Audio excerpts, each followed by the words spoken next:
Personal finance opinions YouTube channel में बाखबर investor कामयाब investor video series की एक और हफ्तावार वीडियो में आपको खुशामदीद। इस वीडियो में 22 से लेके 26 जनवरी 2024 का जो हफ्ता है जो आज कंप्लीट हो रहा है उसके हवाले से बात की जाएगी और इस हफ्ते के दौरान स्टॉक मार्केट में मुख्तलिफ कंपनी से रिलेटेड जो इंपॉर्टेंट खबरें हैं जो कि डायरेक्टली या इनडायरेक्टली स्टॉक मार्केट को मुतासर कर रही हैं या उसके ऊपर अपना इम्पैक्ट डाल रही हैं उन सबको डिस्कस किया जाएगा। इस वीडियो सीरीज़ का मकसद यही होता है कि आपको एक बाखबर इन्वेस्टर बनाया जाए ताकि मुख्तलिफ कंपनीज़ के हवाले से जो भी रियल इन्फॉर्मेशन है जो कि उनकी तरफ से पब्लिकली अनाउंस होती है उससे आपको बाखबर रखा जाए, क्योंकि अगर आप एक बाखबर इन्वेस्टर इन्वेस्टर होंगे तभी आप एक कामयाब इन्वेस्टर बन सकते हैं। सबसे पहले हम इस हफ्ते की जो वीकली न्यूज़ अपडेट्स हैं वन बाय वन उनका इहाता करेंगे और उसके बाद हम फिर इस हफ्ते के दौरान जो डॉलर की प्राइस रुपीस के अगेंस्ट रही उसको देखेंगे। साथ साथ हम जो स्टॉक स्टेट बैंक के रिजर्व्स हैं उसके हवाले से भी देखेंगे कि उसमें किस तरह की चेंज आई।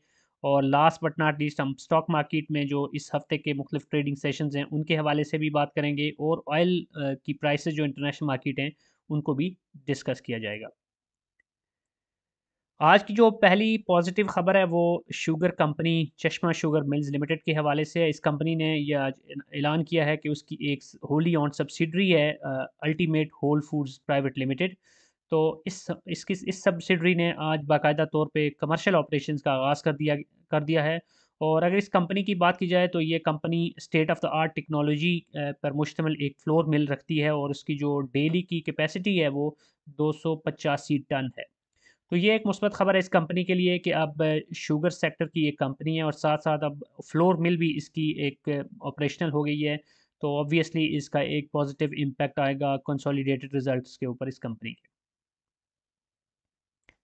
जो दूसरी खबर है वो एसएसजीसी सुई सदर्न गैस कंपनी लिमिटेड के हवाले से है और एसएसजीसी ने ये ऐलान किया है कि उसकी एक सब्सिडरी है SSG alternate energy private limited. तो इस सब्सिडरी को ओगरा की तरफ से लाइसेंस इशू हो गया है। अब इस लाइसेंस के तहत ये कंपनी अपने सार्फिन को नेचुरल गैस और आरएलएनजी की फ़रोख्त भी कर सकेगी।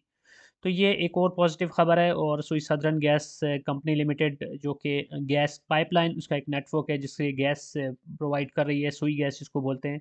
तो अब चूँकि बहुत ज़्यादा आरएलएनजी या नेचुरल गैस की तरफ भी एक रुझान बढ़ता जा रहा है क्योंकि गैस की शॉर्टेज है, तो अब उस सेगमेंट के अंदर भी यही कंपनी जो एसएसजी या एसएनजीपी हैं, तो कोशिश इनकी है कि इन्हीं के जो सिलेंडर फॉर्म में गैस होती है वो भी यही प्रोवाइड करें। तो उससे इनके जो ओवरऑल बिज़नेस प्रॉस्पेक्ट्स हैं उसके ऊपर एक मुस्बत असर पड़ेगा।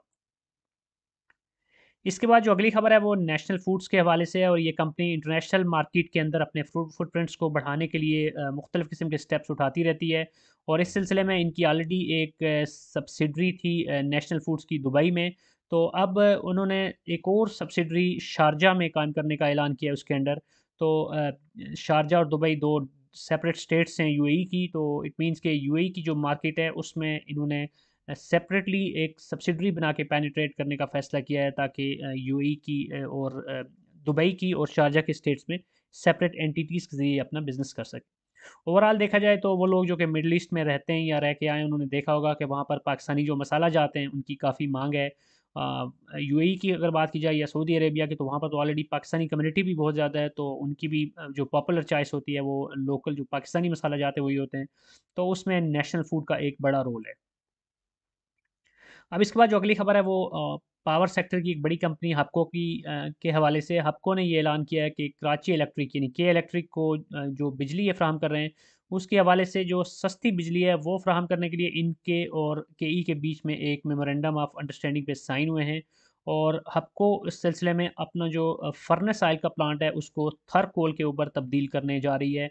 और इससे इनको फ़ायदा ये होगा कि जो दरामदी ईंधन है यानी जो ऑयल हमें इंपोर्ट करना पड़ रहा है जिसकी वजह से जो इंपोर्ट बिल है वो बढ़ता है और उस वजह से कॉस्ट भी काफ़ी ज़्यादा पड़ती है इन कंपनीज़ को। तो अगर ये लोकल थर कोल के ऊपर जाते हैं तो उससे इनका जो डिपेंडेंसी है उस इम्पोर्टेड फ्यूल के ऊपर वो कम हो जाएगी और ये बेहतर तरीके से सस्ती बिजली फराहम करने की पोजीशन में होंगे, जो कि विन विन सिचुएशन होगी दोनों कंपनीज़ के लिए, के इलेक्ट्रिक के लिए भी और हबको के लिए भी और कंसिक्वेंटली जो कंज्यूमर यानी एंड यूज़र है उसके लिए भी।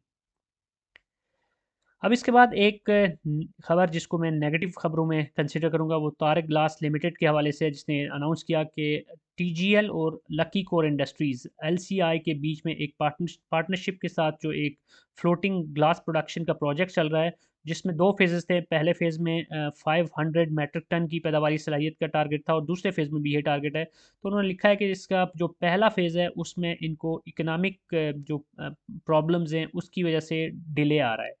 तो इसके बावजूद उन्होंने बहरहाल ये भी ज़रूर लिखा है कि जो इनको माशी मुश्किलात इस वक्त पेश आ रही हैं इस प्रोजेक्ट के हवाले से, उसको देख उसके बावजूद इनकी कोशिश है दोनों कंपनीज़ की कि इस प्रोजेक्ट को टाइमली कंप्लीट कर सकें, और इस हवाले से वो बेहतर स्ट्रेटजी के ऊपर भी गौर कर रहे हैं कि किस तरह इस इकोनॉमिक सिचुएशन के अंदर भी वो अपने इस प्रोजेक्ट को कंप्लीट कर सकते हैं। तो बहरहाल अगर पहले फ़ेज़ में उनका डिले आ गया तो अब ज़्यादा चांसेस यही होंगे कि जो टाइमली कंप्लीशन है वो इतनी आसान नहीं होगी, और जो रीज़न है वो भी काफ़ी सिग्निफिकेंट है कि इनको इकोनॉमिक क्रंच का सामना है। तो इकोनॉमिक साइड के ऊपर अगर प्रॉब्लम किसी भी कंपनी को आते हैं किसी प्रोजेक्ट के अंदर, तो उसका जो सबसे बड़ा इम्पैक्ट होता है वो ये होता है, और जो वाज़ेह इम्पैक्ट होता है कि प्रोजेक्ट डिले में चला जाता है। इसके बाद एक और ख़बर अटक रिफ़ाइनरी ने जो अनाउंसमेंट किया है उसके हवाले से है कि कंपनी ने अनाउंस किया कि 10 फरवरी 2024 से जो इसका प्लांट है वो कुछ ज़रूरी मेंटेनेंस है उसकी वजह से तकरीबन 1 महीने के लिए बंद रहेगा, और उसका इम्पैक्ट रिफ़ाइनरी के आउटपुट या थ्रूपुट पे भी होगा, और इन्होंने मेंशन किया है कि तकरीबन 40% तक जो ये थ्रूपुट है रिफ़ाइनरी की वो कम होगी। अब इसके बाद हम जो स्टेट बैंक के रिज़र्व्स हैं उसके हवाले से देखते हैं। पिछले हफ़्ते हमने देखा था कि खबर आई थी कि आईएमएफ की तरफ से भी जो हमें पैसे मिल गए थे, जो ट्रांच मिली 700 प्लस मिलियन डॉलर्स की। तो उसका इम्पैक्ट उस पिछले हफ़्ते जो रिज़ल्ट जो डेटा स्टेट बैंक की तरफ से जारी हुआ था उसमें नहीं था। उसकी वजह ये है कि जो स्टेट बैंक की तरफ से अदाद-ओ-शुमार जारी होते हैं रिज़र्व्स के हवाले से, वो 1 हफ़्ता पहले के होते हैं। अब जैसे अभी जो कल यानी जुमेरात को जो डेटा आया वो है 19 जनवरी का। तो 19 जनवरी को आप देख सकते हैं कि रिज़र्व में फाइनली वो हमें इम्पैक्ट नज़र आ गया है, जो कि एडिशनल डॉलर्स हमें मिले हैं आईएमएफ से। तो अब हमारे रिज़र्व्स 13.34 बिलियन पे चले गए हैं। क्यूमुलेटिव ये नंबर्स हैं जो कि स्टेट बैंक के पास जो डॉलर्स हैं प्लस जो कमर्शियल बैंक्स के पास हैं। तो आप देख सकते हैं कि अगर हम अक्टूबर से लेके अब तक देखें तो ये हाईएस्ट नंबर्स हैं। तो ये सिग्निफिकेंट इम्प्रूवमेंट है हमारे रिज़र्व्स के अंदर, और आगे चलकर अब देखना ही होगा कि चूँकि बहुत सारी बैरूनी अदायगियाँ भी करनी हैं, तो वो अदायगियाँ भी अगर वक्त पे हो जाती हैं और फिर सब्सिक्वेंटली आईएमएफ के साथ जो आगे चलकर मज़ीद मुज़ाकरात होंगे, क्योंकि अभी हमें आईएमएफ के प्रोग्राम में ही रहना है, तो उसमें अगर मज़ीद इस तरह के इन्फ्लोज़ आते हैं और दीगर सोर्सेज से भी आते हैं और उनको बेहतर तौर पे मैनेज किया जाता है, तो फिर तो सूरत हाल मुस्तहकम रहेगी। अदरवाइज़ अगर ये रिज़र्व्स दोबारा से नीचे आना शुरू हो जाते हैं तो वो एक दोबारा से अलार्मिंग सिचुएशन की तरफ जा सकता है। बहरहाल as of now situation is well in control, और एक लंबे अरसे से हम देख रहे हैं कि 13 बिलियन के आसपास ही हॉवर अराउंड हो रहा है हमारा टोटल जो रिज़र्व्स का नंबर है। उसके बाद डॉलर की अगर हम बात करें तो इस हफ्ते में भी पॉजिटिविटी हमें देखने को मिली। 22 जनवरी से लेके 26 जनवरी तक अगर हम देखें तो 22 जनवरी को जो क्लोजिंग हुई थी इंटरबैंक में वो 279 रुपये 85 पैसे पे थी डॉलर की प्राइस, और अब 26 को 279 रुपये 59 पैसे। तो तकरीबन आप कह सकते हैं कि लगभग 26 पैसे का फ़र्क आया है, क्योंकि 279 85 से कम हो के 279 59 पे आया। लेकिन बीच में अगर आप देखें तो सिर्फ 23rd को थोड़ी-सी हमें डिक्लाइन देखने को मिली, लेकिन फिर 24 और 25 को कोई फ़र्क नहीं आया। तो ओवरऑल देखा जाए तो काफ़ी एक स्टेबिलिटी देखने को मिल रही है। स्टेबिलिटी इन द सेंस कि कोई बहुत मैसिव किस्म के जंप्स हमें देखने को नहीं मिल रहे, और डॉलर की प्राइस में जो एक स्टेबल किस्म की या ऑर्गेनिक किस्म की जो चेंज आ रही है, ये हमारे लिए हौसला अफ़ज़ा है, हमारे बिज़नेसेस के लिए भी हौसला अफ़ज़ा है।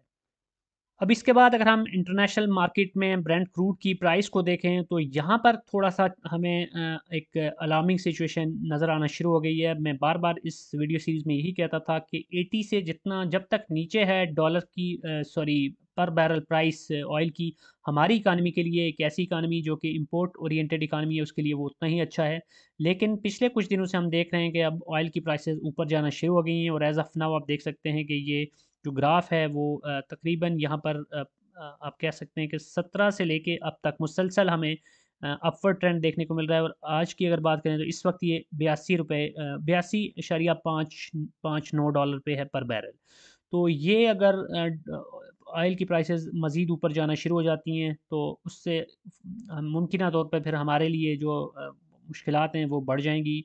ऑयल की जो हमारी इंपोर्ट के बिल्स हैं उसके ऊपर इसका डायरेक्टली एक नेगेटिव इम्पैक्ट आएगा।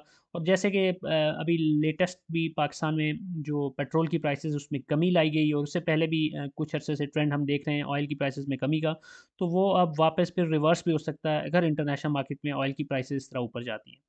और मिडल ईस्ट की जो सिचुएशन होती है उसका भी बहुत बड़ा असर होता है। इसके अलावा भी जो ऑयल के हवाले से ओपेक और दीगर जो भी इसमें कंसर्न स्टेक होल्डर्स हैं, उनकी जो पॉलिसीज़ होती हैं, उन्होंने सप्लाई को कितना कट करना है, कितना ज़्यादा सप्लाई देनी है। तो ये बहुत सारी चीज़ें सप्लाई एंड डिमांड के तनाजुर में भी देख कर इंटरनेशनल मार्केट में उसका डायरेक्ट एक असर पड़ रहा होता है। तो वो असर हमें इस वक्त यहाँ पर ग्राफ में भी नज़र आ रहा है। अब इसके बाद हम KSE 100 इंडेक्स का जायज़ा ले लेते हैं ब्रीफली, कि इस हफ्ते के दौरान KSE 100 इंडेक्स में किस तरह की मूवमेंट रही। तो 22 तारीख से लेके अब तक अगर आप देखें तो 22 तारीख को जो ओपनिंग हुई थी वो 63,348 के आसपास हुई थी, और आज की जो क्लोजिंग हुई है फ्राइडे को वो 63,813 पे। तो कुल मिला के हम कह सकते हैं कि बहरहाल इस हफ्ते के दौरान तकरीबन 500 पॉइंट से ज़्यादा का इजाफा हुआ है। लेकिन ये जो इजाफा है ये आप देख सकते हैं कि 22, 23 और 24, इन तीनों दिनों में मार्केट की जो क्लोजिंग थी वो पॉजिटिव रही है, और तीनों दिनों में हमें वाज़े गेंस देखने को मिले हैं। लेकिन फिर जो 25 तारीख को यानी कि थर्सडे को और फ्राइडे को, इन दोनों दिनों में हमने देखा कि काफ़ी सेलिंग हुई है, और दोनों दिनों में हमें रेड कैंडल मिली है। और नतीजा ये हुआ कि अब ओवरऑल जो बहुत मेजर गेंस हमें देखने को मिल रहे थे, और 64,800 से ऊपर मार्केट चली गई थी, बल्कि एक वक्त में हमने देखा कि 65,000 भी टच हुआ था 25 को। उसके जो इम्पैक्ट्स है वो वापस वो ज़ायल हो गया है, और अब दोबारा से जो 63,813 है वो हमें देखने को मिल रहा है। तो बहरहाल इन एनी केस यहाँ पर आप देख सकते हैं कि तकरीबन 2 जनवरी से लेके अब तक ये पूरा अगर आप देखें तो ये एक कंसोलिडेटेड जोन हमें नज़र आ रहा है। तो मार्केट कंसोलिडेशन की तरफ जा रही है, और इस वक्त ना तो एक बुलिश हमें ट्रेंड देखने को मिल रहा है, ना ही कोई बियरिश, बल्कि इस वक्त इस जोन के अंदर ही मार्केट मुसलसल घूम रही है। तो ये जब तक 63 62 63 हज़ार तक रहता है तो ये कोई इतनी ज़्यादा अलार्मिंग बात नहीं है, कोई घबराने वाली बात नहीं है। और चांसेस ये हैं कि ये फिर उसके बाद कंसोलिडेशन के बाद दोबारा से एक बुलिश ट्रेंड में जा सकती है, प्रोवाइडेड के मुल्क के अंदर जो पॉलिटिकल सिचुएशन है वो बेहतर हो जाए, और उसमें कोई मज़ीद गड़बड़ ना हो फरवरी में इलेक्शन के हवाले से। और अगर पॉलिटिकल एंड पे स्टेबिलिटी आ जाती है और चीज़ें स्मूथ होती हैं तो उस वो फिर मार्केट ऊपर जाने की पोजीशन में भी हो सकती है। अदरवाइज़ इसमें मज़ीद करेक्शन या मज़ीद गिरावट भी आ सकती है। इन एनी केस अगर हम वॉल्यूम्स को देखें तो वॉल्यूम्स तकरीबन जैसे पिछले हफ्ते के थे तकरीबन उसी तरह का ट्रेंड हमें इस हफ्ते भी देखने को मिला, कोई बहुत ज़्यादा इंप्रूवमेंट नहीं आई। लेकिन अब चूँकि आने वाले दिनों में रिजल्ट्स का सीज़न है और बहुत सारी कंपनीज़ की बोर्ड मीटिंग्स भी अनाउंस हो रही हैं, कुछ के रिजल्ट्स डिविडेंड भी ऑलरेडी आना शुरू हो गए हैं।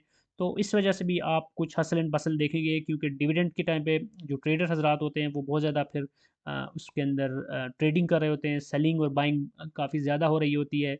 साथ साथ जो इन्वेस्टर्स हैं जो कि लॉन्ग टर्म के लिए हैं वो भी अपनी पोजीशंस को रीएडजस्ट कर रहे होते हैं। तो ये सारी चीज़ें मार्केट के ऊपर डायरेक्टली जो इसके अंदर वॉल्यूम्स हैं उसके ऊपर असर डाल रही होती हैं। तो that's it from this video. I hope कि आज की वीडियो में जो इन्फॉर्मेशन आपके साथ शेयर की गई, जो इस हफ्ते की इंपॉर्टेंट खबरें थी जो आपके साथ डिस्कस की गई, इसका आपको फ़ायदा होगा। कोई भी आपका क्वेश्चन है, फीडबैक है तो कमेंट सेक्शन में लिख सकते हैं। और अगर आपको ये वीडियो पसंद आई है तो चैनल को सब्सक्राइब करना, वीडियो को लाइक करना और बेल आइकन को प्रेस करना मत भूलिएगा। Thank you very much.